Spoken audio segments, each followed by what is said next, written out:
Assalamualaikum warahmatullahi wabarakatuh. Shalom, Om Swastiastu, Namo Buddhaya, Salam Kebajikan. Sebelum itu, kami berterima kasih kepada Ibu dosen Profesor Dr. Hajah Hasnah Faizah, ARM Home, yang telah memberi kami kesempatan untuk menjelaskan materi ini. Nah, sebelum kami menjelaskan materi, izinkan kami untuk memperkenalkan diri. Pertama, ada saya sendiri di sini. Perkenalkan, nama saya Natasha Suryani dengan NIM 2401230. Di sini saya sebagai penyaji atau moderator. Yang kedua, ada Natasha Febrianti dengan NIM 2401229. Yang ketiga, ada Naura Fadilah Syaza dengan NIM 2401231. Yang keempat ada Naurah Nazifah dengan NIM 2401232. Baiklah, itu adalah anggota-anggota dari kelompok kami yang berjumlah 4 orang. Jadi di sini kami akan menjelaskan tentang materi pengantar teks proposal dan sistematika proposal penelitian dari mata kuliah Bahasa Indonesia. Langsung saja masuk ke materi. Yang pertama ada pengertian proposal. Teks proposal adalah rencana kegiatan yang ditulis dalam bentuk rancangan kerja yang akan dilaksanakan. Rencana ini bertujuan agar pihak yang berkepentingan dapat memahami dengan baik, memberikan izin, atau menyumbangkan dana supaya kegiatan tersebut terlaksana dengan baik. Tujuan teks proposal. 1. Mendapatkan dukungan atau persetujuan. Untuk mendapatkan persetujuan atau dukungan dari pihak yang memiliki keputusan, berupa persetujuan dari atasan, investor, lembaga donor, atau pihak lain yang berwenang. 2. Mengajukan ide atau rencana kegiatan. Proposal digunakan untuk mengajukan ide baru, rencana proyek, atau inisiatif kepada pihak yang relevan.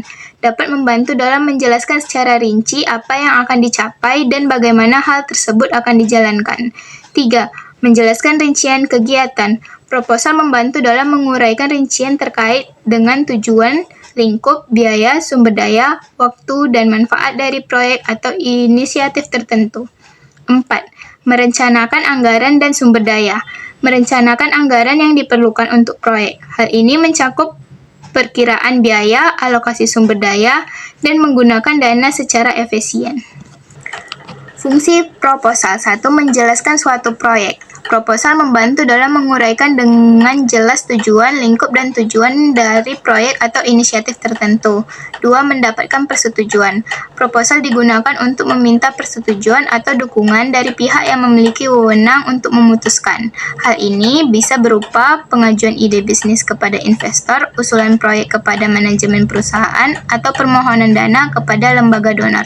3. Mengumpulkan dana.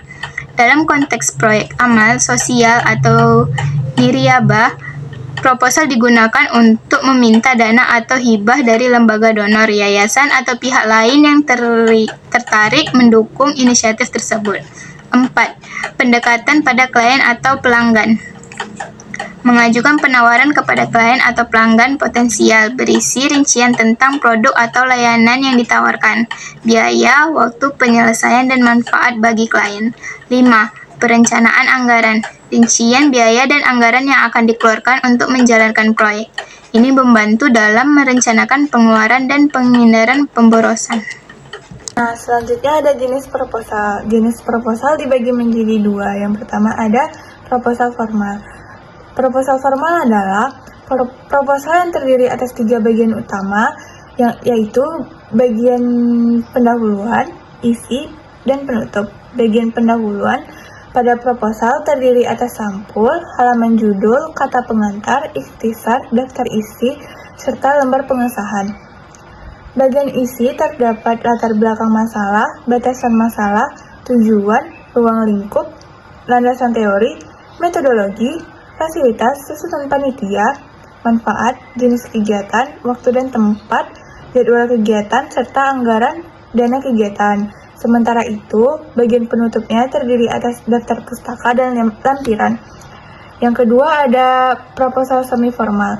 Proposal semi-formal dibagi menjadi 2 lagi, yaitu yang pertama ada proposal umum, digunakan sebagai usulan rancangan kegiatan, dan penggunaan bahasanya tidak terlalu baku. Yang kedua ada proposal penelitian, digunakan sebagai usulan penelitian dan penggunaan bahasanya harus standar. Proposal penelitian yang baik adalah proposal penelitian yang memenuhi standar berikut. Yang pertama ada bersifat kritis dan analitis, yang kedua menggunakan teori yang tepat, yang ketiga menggunakan istilah yang tepat, yang keempat rasional, yang kelima objektif, yang keenam konsisten dalam menjelaskan, dan yang terakhir saling berkait. Selanjutnya, sistematika proposal.